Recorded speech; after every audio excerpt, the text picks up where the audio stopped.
出国后，我的寻人启事登遍了全球，悬赏奖金更是高达100亿美刀。于是我的手机快被亲朋好友打爆，一条条都在祈求我赶紧回国。只因那个高冷自傲的女人已经疯得不成人样，我却淡定地发了一条朋友圈：升级做爸爸了，往后余生皆是你们母子俩。配图是我和老婆在私人产房里抱着混血宝宝合照。我知道10年后知道会崩溃，曾经的他只因我在海边多看了长腿美女一眼，他就黑着脸将我拉回了总统套房，整整7天没让我出去一步。7天后，草莓味都用完了，床也塌了，他在我怀里卑微地红了眼。老公，他们有的我也有，你不要看别人，别不要我。我连连保证了好久，才让他醋意渐消。自那天之后，我就再也不敢多看别人一眼。可就是这么爱我的苏念和，却瞒着我有了别人，还是她好闺蜜的弟弟。男人玩的花喜欢浪，她洁身自好，却还是控制不住被他吸引，一次又一次，最后玩脱了，怀了她好闺蜜弟弟的孩子。她将这件事瞒得死死的，她的闺蜜父母更是帮着她掩护。可我还是知道了。得知真相后，我不哭不闹，转头拨通了一个电话：孙老师，我决定了，加入您的药学研究院，继续研究医药学。孙老师笑了一下：你老婆那么爱你，能同意让你出国继续学术研究吗？我缓缓开口道：这是我自己的决定，跟他无关。那好，你什么时候能到？1周后。好，那我就等你来报道了。对了，孙老师，您之前研制的那款是医药水，是不是缺一个试药人？孙老师的声音严肃起来：你的意思是，麻烦您邮寄一份给我，我来试。挂断电话后，我的手机又震动了一下，消息进来，纪灵发来了一张图片，是一张孕检单，上面清晰的写着胚胎4周先兆流产。纪灵紧接着打来电话：小苏，姐姐已经怀了我的孩子，但是那天在车上闹得太凶了，医生说有先兆流产的迹象，但没关系，我会带姐姐去保胎的。医生说孩子见到了爸爸就有安全感了，现在他很健康，稳稳的在姐姐的子宫里，8个月后就会降生了。纪灵继续挑衅说：刚刚路过的那辆出租车，你在里面吧？我知道你接受不了不忠诚的妻子，那你把她让给我吧，我不想我的孩子生下来还是私生子。我只说了4个字：如你所愿。快到家的时候，我接到了石念和的电话：老公，你平安到家了吗？我嗯了一声：到了。石念和开口道：那我就放心了。对了，跟你说件事，我临时要出一趟差，大概3天左右。我直接打断了他的话：好，你去吧。石念和迟疑了一下：老公，你生气了？算了，我不去了，我现在就回家陪你。电话那头出现了一声男人不满的哼唧，应该是纪灵吧？说好的马尔代夫之约，他可不愿意就这么放弃。我淡淡说道：我没生气，你去吧。石念和开心道：真的吗？我只去3天就回来了，3天后就是我的生日了，我想跟你一起过。我笑了一下：再说吧。石念和叮嘱道：老公，你答应我，等我回来好不好？乖乖在家里等我，不要乱跑，我回来看不到你会发疯的。上次的事情我真的吓坏了，我直接挂了电话。他是怎么做到一边说爱我，一边跟另一个男人上床的？我不理解。电话又响起来，不过这次不是苏念和，而是快递员。我签收了自己的包裹，是一瓶失忆药水，包裹里面还有一张英文的说明书，翻译过来的意思是：此药水一旦喝下，就会忘记所有的前尘往事，再无找回记忆的可能，请慎重服用。这一晚我睡得很好。第2天一早，我约好了慈善机构的工作人员，把整理好的所有衣服都捐了，我的日用品，还有石念和送给我的所有礼物情书，我直接带去了殡仪馆，给了殡仪馆的工作人员一笔钱，全都烧了个干干净净。纪灵的消息还是如期而至：马尔代夫好美啊，谢谢小苏，因为你我才能认识了姐姐，如果没有她，我不可能来这种高端的地方度假。除此之外，他还发了好多张图，全都是石念和的，他给他涂防晒，他给他穿衣服，他搂着他吻他，我连图都懒得打开看，直接关了手机，为自己的离开做最后的准备。石念和离开的第2天，我去了一趟银行，用所有户名为苏沐晨的卡，把卡里所有钱取成了现金，在银行兑换成了英镑，最后注销了所有银行卡。之后我又去了派出所注销户籍。我1天没开手机，晚上到家刚一开机，纪灵的信息就瞬间涌了进来：新手妈妈开始研究上早教和宝宝辅食了，她可真是个好妈妈。小苏，谢谢你把她让给了我。配图还是石念和，她正坐在书桌前看书，手上还拿着笔在标注什么。如果不是书名是宝宝胎教指南，还以为她在研究金融或者是学术论文。除此之外，她的书桌上还摆放着高高的一摞书籍，除了一些早教书籍之外，还有一些孕期护理注意事项，产后抑郁该如何预防，30天恢复产前身材等等。石念和在乎的已经不只是孩子了，在不知不觉中，纪灵已经开始慢慢侵入他的心，身体背叛了心也是迟早的事，或早或晚而已。我突然有些恶趣味的想，当时念和回家没看到自己的时候，还会像上一次那么慌张吗？大动干戈的又是报警，又是找私家侦探，还是说已经无所谓了，只当我又是出门逛街了，一会儿就会回来的？亦或者那时他的心里只有他的孩子，还有孩子的亲生父亲，分给我的位置只会越来越小，直到完全没有。我不想继续想下去了，既然已经决定离开，那他会不会后悔？都已经不在我的考虑范围内，我只知道离开他，忘记他，我永远不会后悔。最后1天，我睡足了12个小时，醒来的时候精神饱满，容光焕发，看着镜子里的自己，我给自己露出了一个大大的微笑。出门的时候，我没有带任何行李，我的东西早就捐的捐，烧的烧，随身的只有一个小挎包，里面装着温旭白的身份证、护照和签证，一张飞往伦敦的机票，还有一瓶小小的失忆药水。唯一跟我现在这个身份有关联的，只有手上这部手机。我最后用这个手机打了一辆车去机场，结账的时候，我把自己所有的余额都转了过去，下车就走。司机连忙追了过来：先生，您转错了，车费只有250块，您转成了25000块。我笑了笑：你收下吧，谢谢你送我来机场。司机惶恐道：送您来机场，我收车费就可以了，真的不用这么多钱。我坚定地看着他的眼睛：你送我来的不只是机场，还是我新生的起点。告别了司机，我把手机卡取了出来掰碎，跟手机一起全都扔进了垃圾桶。至此，最后一项跟苏沐晨有关系的东西也被我处理得干干净净。我问工作人员要了纸笔，给自己写了一封信：温旭白，当你打打开这封信的时候，就是你人生重新开始的时候。不要去纠结过去，也不要去探究你原本是谁。相信我，坚定的往前走。你有能力让自己活出更精彩的人生，并且再也不要相信女人那些毕生只爱一人的鬼话。是人就会变心，没有谁能永远守得住。你能依靠的永远都只有自己。好好爱自己。写好之后，我把这张纸放进贴身的口袋里，方便自己醒来之后可以第一时间看到。广播已经响起了催促声。尊敬的温旭白旅客，您乘坐的班机即将起飞，请您快速到 H25号登机口登机。我从包里取出了那瓶失忆药水，一饮而尽。药水苦涩，但我甘之如饴。随后头也不回，走上了飞机。石念和是在生日前一天下午回国的，按照之前的约定，他肯定是要回去跟我一起过生日的。机场广播里还在催促着恼人的广播音：温旭白旅客，请您听到广播后尽快到登机口登机。温旭白，石念和不确定是哪几个字，但是总觉得好像哪里不太对劲，好像心上空了一块，有股难以言喻的空虚感。他往登机口看了一眼，只见一个熟悉的身影正在快步走过去。他疑惑地看过去，下意识想要追上去，可是刚走了一步就被纪灵叫住了。纪灵端着热咖啡来到他身边，语气宠溺道：你最爱的摩卡我给你买来了。纪灵看他面色不太对，疑惑问道：你刚刚要去哪里？是不是不舒服啊？他说着伸手就要去摸石念和的额头，但是被他不动声色地避开，淡漠道：没什么。回到别墅，石念和在发呆，身侧也有小奶狗陪着。这样的日子按理说是许多人求也求不来的，可他却总觉得哪里不对劲，就像是有很重要的东西在他不知情的情况下被人夺走了似的。纪灵见他不说话了，索性把手搭上他肩膀，顺势就要把他抱进怀里。你晚上就要回去陪小苏了，不如我先给你提前庆祝一下。若是放在从前，石念和必然不会拒绝，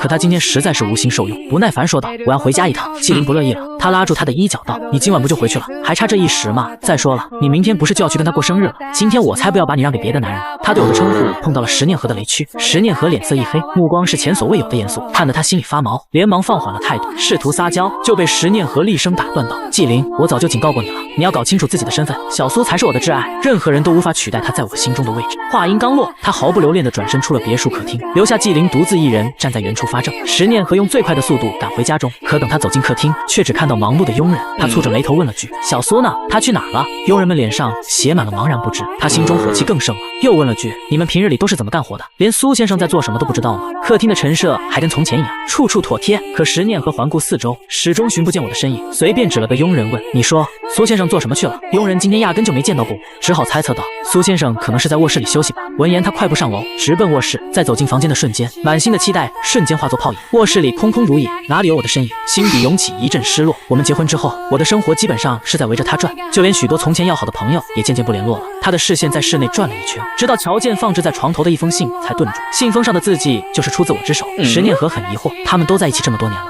有什么话是不能当面跟他说的，非要写信？苏念和疑惑地展开信纸，然后像是不能理解中文一样愣在当场。过了好一会儿，才意识到我到底写了什么。我已经知道你们瞒着我的事了，你也不必再费心想着怎么跟我开口，因为我打算退出成全你们，我走了，永不再见。用短短几句话给我们这么多年的感情画上了句号。石念和不敢置信地看着信，直到用力过度将纸张揉到变形，才猛然惊醒，在家里四处寻找起来。老公，你别玩了，我可以跟你解释的。他以为我只是想吓唬他一下，可他把家里每个房间都找过了，也还是没能寻到我的身影。衣帽间里的东西仍旧待在原处。石念和不信一个打定主意要走的人会什么都不带，他连忙又去到花圃里看了一眼，见那里也没有我的身影，立刻快步跑去顶楼，以为我或许会在那里等他。可顶楼的天台那空空如也，石念和待在原地，泪水顺着他的眼角滑落。石念和终于意识到，我没有跟他开玩笑，更没有要吓唬他的意思，我是真的抛下他一走了之，不打算再回头了。他不允许这种事发生。石念和颤抖着摸出手机，给他记忆中我最好的朋友打了个电话，对方没有接，他便又打了第二个、第三个，直到对方不耐烦地接起来。你到底什么事？苏念和说：我找苏沐晨。朋友一句话把他堵了回去。你找他给我打电话干什么？你是他老婆，难道你连他在哪都不知道吗？苏念和哭泣道：我找不到他了，你知道他去哪里了吗？不知道。朋友说完，态度极其冷淡地挂了电话，一句话都不愿再同他多说。石念和试着又回拨了一遍，结果对方已经把他拉黑了。他没办法，只好顺着通讯录继续打，哪怕只是见过几次的老同学都没放过。我们结婚以后，他的生活就渐渐跟我发生了偏离，现在他连我平日里跟哪些人一起玩都不知道，漫无目的地问了一圈，他得到的最多回复就是不知道。有位老同学更是直言不讳地表示，你们结婚的时候，你口口声声说会一辈子爱他，现在他不见了，你最应该做的不是反思自己吗？石念和瞬间汗毛直立，你们是不是知道什么了？你自己做了什么事，自己心里没点数吗？真以为小苏傻到什么都发现不了吗？你自己慢慢想吧。他越想越害怕，脑海中甚至浮现出一个恐怖的念头，小苏走得如此决绝，什么东西都没带走，是不是觉得以后都用不上了？了。石念和不敢再想下去了，他心急如焚，为了能联络到我，也为了我出门在外不至于过得窘迫，低头打开手机，向我银行卡疯狂转钱，同时不忘备注你在哪。一笔笔巨款被他从银行卡里划走了，但他毫不在乎，因为现在的他最不缺的就是钱，他想要的只是让我回来。可他的希望很快就被银行客服打来的电话给击碎了。石小姐，我们很遗憾告知您，您所转账的银行卡3天前注销，转账操作无法完成，款项将在2小时内原路退还。客服说了许多客套话，但他半个字都听不进去，只是追问你们有办法联系到他吗？得到的答案当然是否定的。他挂断电话，开始循着记忆下载我手机上看到过的社交软件。记得我有在网上分享摄影作品的习惯，我们感情正浓时，他也用账号给我点赞留言过。可不知从哪天开始，一切都变了，我不再喜欢分享。石念和在手机上搜索我的账号爱念和，显示查无此用户，答案已经很明显了。我不仅注销了银行卡，就连从前常用的账号也都注销。石念和感到前所未有的绝望，我这何止是要离开，分明是要把我们的美好回忆一并抹除。他不愿接受现实，又把用户须知翻了一遍，挑了个免责声明不全的软柿子捏。石念和开门见山提出要求，我是用户爱念和的妻子，他现在不知所踪，情况很危险，我需要你们帮忙恢复他的账号数据。接电话的客服礼貌而坚决地表示，女士，账户数据是个人隐私，只有用户本人能撤销之前的注销申请。石念和激动道，我是他太太，我们是一家人，都不可以吗？客服回答，这只能证明婚姻关系还在存续，证明不了他本人的意见。石念和见对方不肯帮忙，直接用威胁手段逼迫客服就范。他离家出走了，临走前什么都没留下。如果你们对我的求助视而不见，他很可能遇到危险，到时候我一定会去法院告你们。不料客服连申请许可的打算都没有，不为所动地表示，请您自便，如果您能拿出法院的传票，我们当然没有拒绝的理由。石念和眼见说什么都没用，他放缓了语气哀求道，算我求你们了，我真的等不起，只要一点线索就好，我很担心他，他只差声泪俱下哭一场了。为了取信于对方，不惜把可验证的身份信息全说了一遍，证明自己没撒谎。客服总算同意帮他申请权限，不过需要时间。石念和心急如焚地抱着手机等，不停刷新页面，直到我的账户恢复显示，才有了活过来的实感。他直接将页面翻到最开始，从我发布的第一条内容看起。我刚注册这个账号时还是个没毕业的学生，用着流行的文字记录心情，我们在一起了。配图是我跟石念和牵在一起的手，那时刚坠入爱河没多久，待在一起就会感到开心，哪怕什么都不做就靠发呆都觉得甜蜜。石念和唇角不由自主地勾起笑容，他很久没想起这些事了，翻着我从前发的生活碎片，就像这些美好重温了一遍。照片里是一起租下的办公室，他的事业起飞了，今天开始我就是他的合法丈夫了，祝我们新婚快乐。坐在这里看星星，好漂亮，这是我们的新家。我一度很热爱分享生活，从恋爱中的甜蜜点滴到婚后的温馨时刻，全被我用照片记录下来。石念和看着这些照片，脑海中跟过去的美好回忆仿佛电影画面般不断闪过。可就在半年前，我像是对这个社交平台失去了兴趣，再没发布过任何生活内容，连对摄影作品的分享也一并停止了。石念和心中涌起一阵不祥的预感，他来回翻看我的账号，最终在心情动态里翻出一条编辑记录，只有简简单单3个字，结束了。编辑时间在昨晚。我点开账号设置，向人工客服申请了注销，就此将我一度无比珍惜的过去埋葬，看起来没有丝毫的留恋。石念和忽然感到心痛如绞，他都已经这么难过了，实在不敢去想我当时的心情。不过为什么时间是半年前呢？这个时间点让他觉出了异样，直到夜色降临，才捂着脸恍然大悟，自嘲般笑了一声。半年前正是他跟纪灵搞到一起的日子，我甚至在后来的生活里给了他无数次机会，但他一次都没有抓住。这一次，我是真的不会再回头了。当天晚上，石念和哪里不去，无论是纪灵的邀约电话，还是充满挑逗性的信息，全都被他视若无睹。就连生意上有来往的狐朋狗友的电话，也是一样被放置到了一旁自动挂断。现在的他不想理会任何人，就只是静静地躺在床上，试图从我从前躺着的地方汲取温暖。可是无论他在这里躺多久，身下的床单都是冰凉的，我没有留下任何东西，就这样从他的世界里离开了。石念和躺在床上辗转难眠，直到午夜收到银行和商家发来的生日祝福，才如梦初醒，意识到今天是他的生日。他下意识看向床头放的信，挪开后发现下面有个小盒子，特意在小盒上贴了便签，告诉他这是我留下的生日礼物。石念和怀着激动心情打开盒子，觉得或许我会在盒子里留下线索，毕竟一日夫妻百日恩。结果现实狠狠打了他一巴掌，首饰盒里没有首饰，只有一块被融化的铂金块。我把婚戒融掉了。石念和猛然起床，在凌晨驱车赶到警局报案，我老公失踪了，我怀疑他会轻生。警察略有疑虑问，你老公失踪多久了？有没有留下什么信息？石念和摇头，没有。警察叮嘱道，小姐，如果你先生真的有留下东西，请你如实告诉我们，对于找到他很有帮助。石念和解释道，我们感情很好，也给他打了很多电话，但他一个都没接。石念和笃定我们还有感情，我舍弃这些无异于要放弃人生。倒是警察提醒了他一句，你确定你老公不是想跟你离婚吗？他的表现跟离婚搬家也差不多，现在都什么年代了，只是感情出问题，不会走上绝路的。可石念和不肯相信，他坚持说，你不会明白的，我们从学生时代就相爱了，他婚后为了全力支持我的事业，一直在帮我，已经连朋友都不联络了。这话乍一听简直像是在自恋，不知道的还以为他在跟人炫耀自己有多招人爱。警察忍住吐槽的冲动，开始按部就班跟同事分析，直到天光大亮，外面的马路上车水马龙，他们还是没找到同我有关的线索。这个人要么人间蒸发了，要么有意掩饰自己的行踪。石念和熬了一夜，眼底泛起血丝，看起来没要回去的意思，直到接起自称律师的人电话，告诉石念和他是受了我的委托，有很重要的事要当面商量，报出了事务所的地址。然后石念和匆忙离开警局，驾车赶往事务所。律师见他来得这么快，直接把人带到办公室，开门见山递过去一份离婚协议书，解释说苏先生已经签字了，如果石小姐没有异议，只要签上名字就可以了。石念和压根没伸手去接，环顾四周，试图找到我的藏身之处，可办公室就这么大，哪里有我的身影？他态度强硬地看着律师，我老公人呢？他在哪？我不跟你谈，不管我老公有什么打算，至少他得亲自来见我，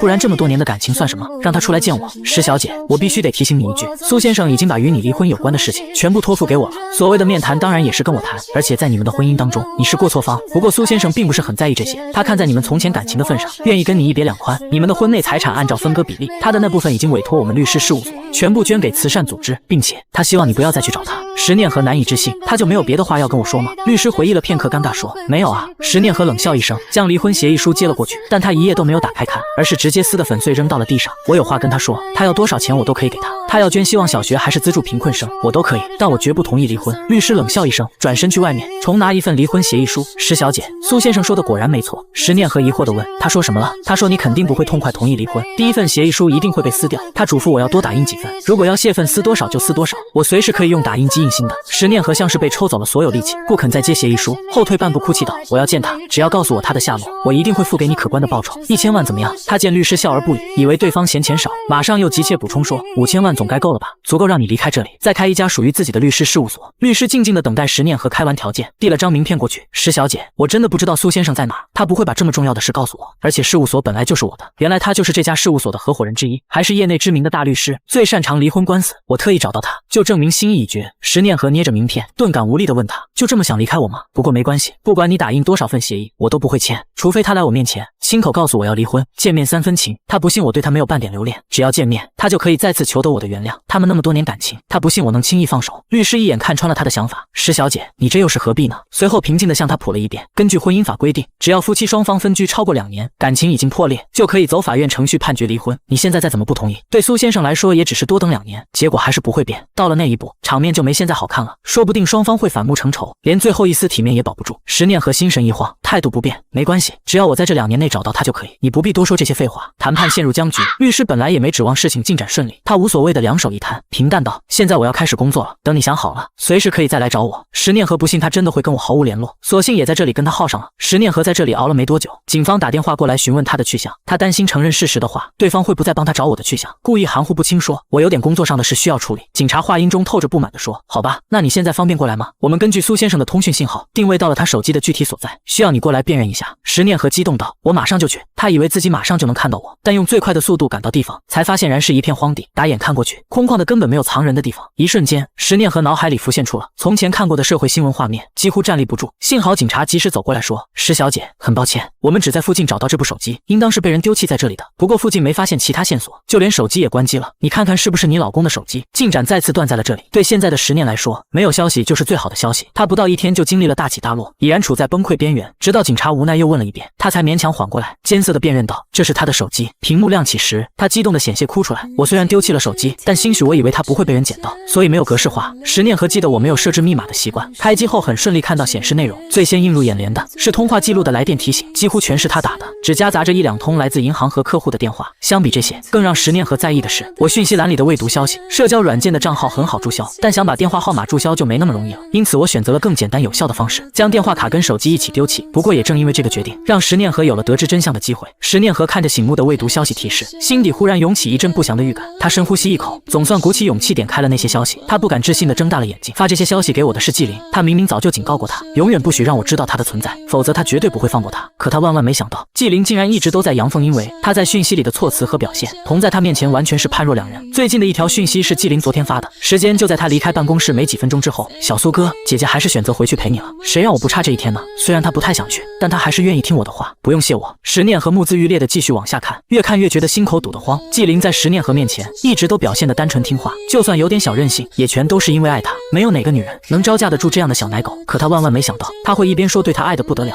一边偷偷拍下他们在一起的亲密照片，然后发给小苏作为挑衅。偷拍他睡着后的照片，已经算是尺度小的了。消息记录里，从接吻照到两人滚在床上的照片，一应俱全，尺度大到让站在旁边的警察在无意瞥见一眼后，露出了鄙夷的目光，甚至怀疑石念和已经把他列入了嫌疑人的名单。石念和下意识地说：“我没有。”警察意识到他是在对他们说话，立刻就往旁边挪了2步，一副只想跟他撇开关系，而不想干涉任何私事的反应。这是石念和第一次被人嫌弃到如此地步，他脑中嗡嗡作响，忍着作呕的冲动把消息往后翻。小苏哥，男人还是要会哄。姐姐现在是有事业的人，需要一个能给她提供情绪价值的男人。你看，这是姐姐送给我的。听说你也有一枚她亲手设计的戒指，不知道跟我这枚像不像？不过就算像也没用，现在她心里只有我了。这些话除了挑衅，还有对我年龄上的羞辱，我一条也不曾回复过纪灵。后来甚至连点开看的动作都没有。但十念和单是想到我看到最初那几条信息时的心情，就气得浑身发抖。要不是拿着手机，想必指甲都该嵌进掌心里了。他一言不发地离开了荒地，路上给纪灵打了个电话，晚上去我家里一趟，他不想去找他。另一边的纪灵不忘继续装温柔体贴，真的吗？你主动让我过去，是小苏哥不在家吗？虽然他不知道我们之间发生了什么，但一想到我会离开那栋他梦寐以求的别墅，话音里的喜色就激动得藏不住。十念和止不住的冷笑，是啊，他走了，既是在笑纪灵的痴心妄想，也是笑自己的愚蠢，竟然被他平日里那副温柔的假面骗了那么久，真不知道该夸他演技好，还是该反思自己太好色了。纪灵丝毫没察觉出十念和话音里的异样，他满心欢喜的回应，我马上就过去，今天是你的生日，双喜临门，必须好好庆祝。十念和对他的声音厌恶至极，不等他说完就挂电话。从纪灵的住处到石家别墅，隔着一段不远的距离，不过他还是来得比十念和早，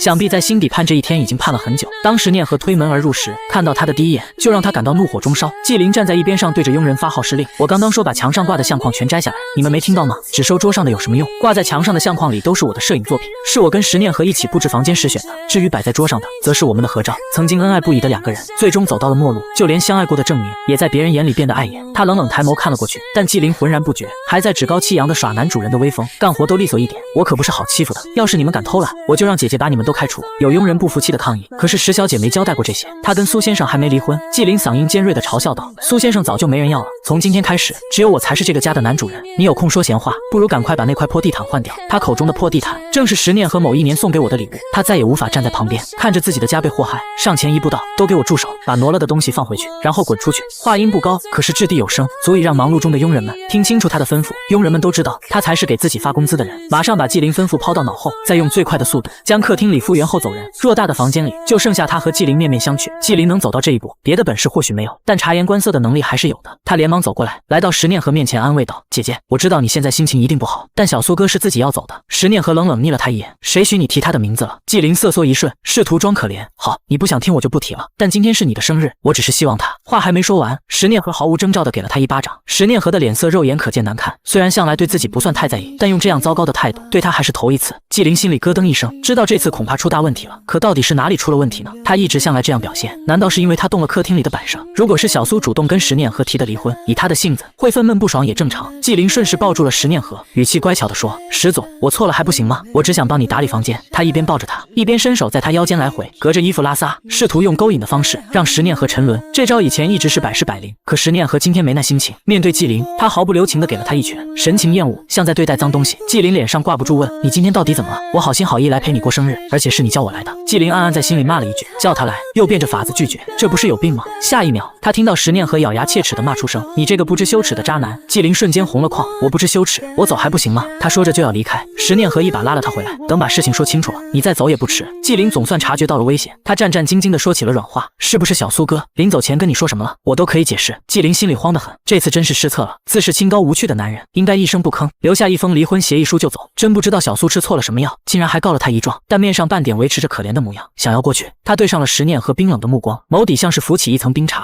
神情淡漠至极地问，你还记得我最初警告过你的事吗？纪灵点头，记得，你说小苏哥是你最爱的人，跟我只是玩玩而已，所以不许我出现在他面前。我发誓，我真的没有跑到他面前招摇。话里的小心思马上被十念和戳穿了，你敢发誓说真的有照我说的去做，从来没有骚扰过他，更没给他发过恶心的消息。来，你跟我说，但凡你有做过以上的事，这辈子都会穷困潦倒，永远没出头之日。这对纪灵而言，可比发誓说出门被车撞死毒多了。他做这么多事，为的就是能过上荣华富贵的日子，要是过得穷困潦倒，还有什么可哭的？不过一句誓言而已，但凡发誓有用，每年在婚礼宣誓环节被雷劈死的男人早就数不清了。纪灵心一横，颤巍巍竖起两根手指，如果我真做了那些事，就让我这辈子穷困。话到嘴边，他怎么也说不完整，一想到穷苦日子，眼前一黑，直接晕了过去。十念和冷笑，连发誓都结结巴巴，还想骗我？也怪我从前太蠢，才被你当成傻子耍得团团转。他声音越来越高，近乎怒吼。纪灵心头一沉，知道十念和必定握有证据，他强装镇定，扑通一声跪倒在地上，哭着哀求，石总，原谅我这一次，我只是太爱你。十念和仿佛听到一个天大的笑话，他嗤笑一声问，爱我还是爱我的财产？你自己心里里恐怕最清楚。他根本不信纪灵的鬼话，也不愿再纠缠，直接把手机屏幕对到纪灵眼前。这些消息是你发的吧？证据确凿，你还有什么好说？纪灵伸手就想抢手机，石念和迅速收回，这可是小苏留给他最后的念想。纪灵扑空，脸色惨白，张着嘴却一句话都狡辩不出。那些不堪入目的照片和信息全是他发的，他删了自己的记录，可小苏那边留着，他百口莫辩。纪灵悔得肠子都青了，早知道就该做得更隐蔽，一把抓住石念和的手，求你原谅我，只要再给我一次机会，我会证明我有能力当好你的丈夫。离婚的丑闻我也会想办法解决。他满脑子利益，从没想过石念和是真心爱着小苏，更没想过失去他会让他痛不欲生。石念和低吼，闭嘴，我丈夫只会是小苏，你这种不知廉耻的东西，滚出去！纪灵哭喊，你不能这么对我，一日夫妻百日恩，我没有功劳也有苦劳。石念和厌烦至极，一把甩开他，叫保安进来。他背身吩咐，把他赶出去，永远不许再踏进这里。纪灵尖叫，念和，我不敢了，你肚子里还有我的孩子。石念和冷声道，我会打掉。保安架起纪灵就往外拖，铁门重重关上，妇人去人来人往。纪灵哭闹挣扎的样子引来路人围观，指指点点，骂声不断，小三被抓包，真不要脸。纪灵又羞又怒，冲着路人撒气，我以后要当大老板，得罪我没好果子吃。路人哄笑嘲讽，还大老板，做梦吧你！纪灵被堵得哑口无言，颜面扫地。当晚股东电话打来质问，石总，你家闹剧都上热搜了，明天开盘股价必大跌，客户都要解约了。石念和这才意识到事情闹大，却依旧无心顾及公司。挂断电话后，叫来负责做脏活的保镖，吩咐把纪灵找回来。午夜，保镖带回了纪灵，纪灵瑟瑟发抖，以为石念和回心转意，姐姐你是不是后悔了？我什么都愿意改。石念和居高临下，眼神冰冷，就这么放你走？太便宜你了，你害得小苏离开，我要你付出代价。你不是想改命吗？我帮你。他对保镖下令，带他去整容，给我整得越丑越好。纪灵引以为傲的就是这张脸，吓得连连后退。你不能这么对我！石念和冷笑一声，示意保镖动手。纪灵崩溃大喊，你这是犯法，你最好祈祷小苏没事，否则这只是开始。保镖把挣扎的纪灵塞进车，用乙醚迷晕，驶向城中村黑诊所。石念和独自喝酒，越喝越清醒，报复纪灵又有什么用？他最恨的其实是自己。不久，保镖来报，警方在机场监控看到酷似小苏的人，化名温旭白，去了国外。石念和立马吩咐保镖买了机票，动身前往国外。抵达到了我曾经踏足过的机场，一出机场就去当地警局报了案。警方认为我有轻生的可能，用最快的速度搜寻我的踪迹，最终确认我落地后租住过的公寓。石念和满怀希望来到门口，以为我看到他这副憔悴模样会心软，答应跟他回去。结果出来的是个老先生。老先生警惕地打量他，你要租房子吗？我是这里的房东。石念和拒绝道，不，我找温旭白，我是他妻子，来接他回去。老先生极其冷淡地说，很抱歉，他3天前就退房了。石念和大惊失色，不可能，3天前他应该刚到，那他后来又去哪了？他取出钞票，试图用钱买通眼前的房东，可是老先生毫不客气地翻了个白眼，那是他的自由，跟你有什么关系？石念和祈求道，我们的婚姻出现了一点问题，他现在因为恨我躲住我，我必须找到他，求你帮帮我。老先生打断了他的话，为什么他一定要因为恨离开你？难道不能是因为不爱你了，所以打算跟你离婚？这位女士，你把自己想得太重要了，不要去打扰人家了。话音未落，房东走了。石念和如同一盆冷水浇下，他不肯接受这个现实，开始动用所有人脉四处打听我的去向，无论他用何种手段，还是找不到任何跟我有关的蛛丝马迹，仿佛我真的消失在世界上。私家侦探被不断催促后，不愿再继续做这单生意了，哪怕石念和加钱也没用。他在电话里直白无比地说，石小姐，我必须告诉你，如果一个人存心躲着你，你找到也没用。石念和愤怒道，你不要说了，明明是自己无能，还在这里找借口。石念和不敢再听他讲下去，直接把电话挂了，沉浸在自己的世界。这时又有电话打过来了，石念和以为是私家侦探，后悔了，没好气道，我说了钱会打过去。对面传来保镖的声音，石念和无奈道，怎么是你？我不是说过跟纪灵有关的事都不必告诉我。保镖话音里满是为难，石总，纪灵在整容过程中大出血了，现在情况危急，要救吗？石念和冷漠道，他给了你多少钱？保镖战战兢兢，又问道，石总，我不明白你的意思。石念和厉声道，不承认就算了，告诉他别耍这种花招，是死是活都不用告诉我。随后吩咐道，纪灵不必留了，把他送去缅北，听说那边娱乐场所很缺人。保镖听得胆寒，我马上就去做。他没想到这人都疯到这个地步，纪灵就这样消失在所有人视野中。石念和沉浸在我离开的痛苦中，无论公司谁打电话过来，都会被他拉黑。渐渐没人打电话给他了，公司里也有其他声音，可他毫不在乎，依旧待在国外找跟我有关的线索，直到签证到期，外国警方确认不知所踪并主动离开，便放弃了对我的寻找。他试图催促对方，但人在异国他乡，能动用的力量有限，国内警方也不愿再协助调查了。石念和无奈下，怀着沉重心情踏上了归途。回到家中，把自己反锁进卧室，佣人们见他一蹶不振，不敢多说，继续工作，直到他变得茶饭不思，连门外的饭菜都不肯碰。如此过去2天，他们怕他已经寻了短见，只好给他父母打去电话。他的父母这才得知这段时间遇到的事，感到丢人的同时也不能扔下他不管，只好赶了过来。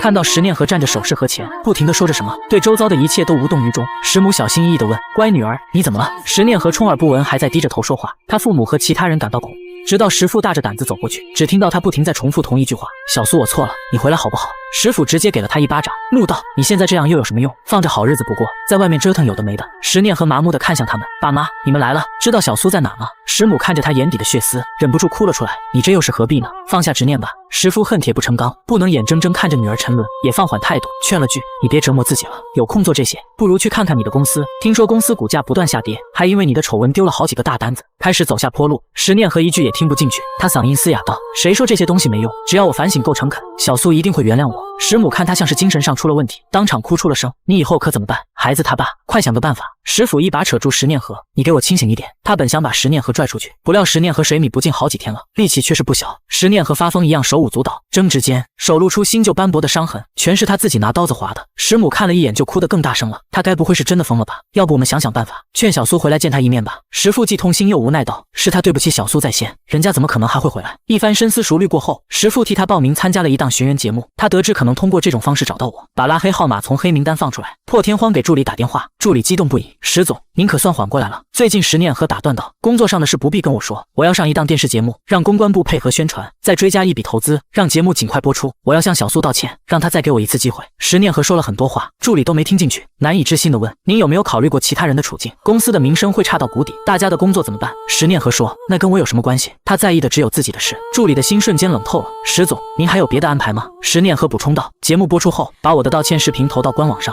全球各大社交平台的宣传也不能少，务必要让他知道我后悔了，明白了吗？”石念和还跟从前一样颐指气使，他不知道现在公司上下怨声载道，早就对他这个总裁充满了意见。助理本来想告诉他这些，现在觉得毫无意义，只能无奈回答：“好的，石总，我会把这件事办好。”话音里的意味深长被石念和忽略了。他全身心投入到寻人节目，提前写了许多稿子，在家中排练了不知道多少遍，只想用最真挚的态度劝小苏回来。节目录制当天，他当着全国观众的面，声泪俱下向我道歉：“对不起，是我失言了，没能坚持求婚时的承诺，但请你相信我，最爱的人从始至终只有你一个，求你回来。”他放弃了华丽的辞藻，拒绝了父亲找人替他润色道歉信的提议，只求自己在节目上的真情流露被我看到。起初助理工作到位，各大社交平台都有投放他的道歉视频，上网的人都能看到他的表态。但不过是3天，情况变了，公司官网直接关闭，各大社交平台换上新广告，好像一切只是幻觉。石念和怒不可遏给助理打电话，不等他开口，对方先连珠炮似的控诉了一番：“石总，我以为您在丧失管理公司能力后，已经不在意这些了。实话告诉您，公司内部陷入混乱很久了，幸好您的竞争对手愿意接受这个烂摊子。”石念和终于意识到，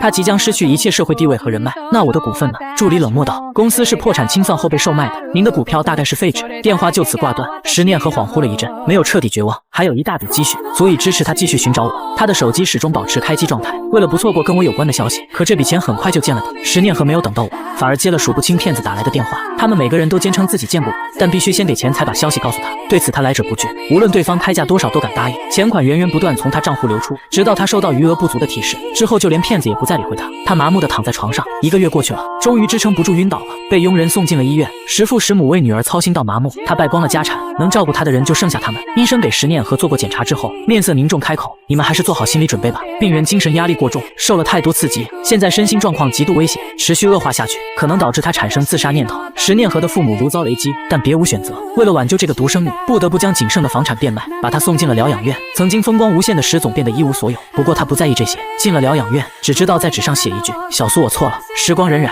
，4年一晃而过，已经改名成温旭白的我，牵着女儿的手走在公园，温生同她介绍周围的一切。这个城市很漂亮，有高高的梧桐树，还有金黄色的落叶。小女孩点了点头：“爸爸，你来过这里吗？”我摇摇头：“没有啊，爸爸也是第一次来。”小女孩说道：“但是爸爸好像很喜欢这里。”我淡淡道：“还好吧，觉得挺漂亮的。”温旭白见女儿对其他小朋友感兴趣，鼓励她过去找他们玩，独自站一旁等她。附近都是陪孩子来玩的家长，他们议论起了最近的八卦。你们听说了吗？以前大名鼎鼎的石总竟然进了精神病院，还是被警察送进去的。听说他本来住疗养院，自己跑出来了。好端端的一个人怎么得了精神病？另一个家长说道：“应该是之前公司被破产，受刺激太大吧，都是4年前的事了。我妹妹就在那附近工作，刚好是目击者。听说她在路上抓男人，看到帅哥就说是她老公，把人家男孩子吓得直接报警了。”我静静听着，原本只是陌生人的事情，我竟然生出一些怅然和伤感。大概是秋天来了，让人觉得有些萧瑟。小女孩玩累了，扑过来靠在我身边撒娇：“爸爸妈妈什么时候回来？”温旭白宠溺地笑了笑，正要开口回答，一个相貌温柔的女子快步走过来，温声问她：“怎么了，宝贝？”小女孩张开双臂扑到他怀里：“妈妈。”女人开心地抱起女儿。我看着面前的一大一小女人，女人温柔问道：“想什么呢？”我握住她的手，轻声笑道：“有你们母女俩一起陪着，我觉得很幸福。我们一家3口以后一定会幸福快乐的。”女子幸福回应：“一定。”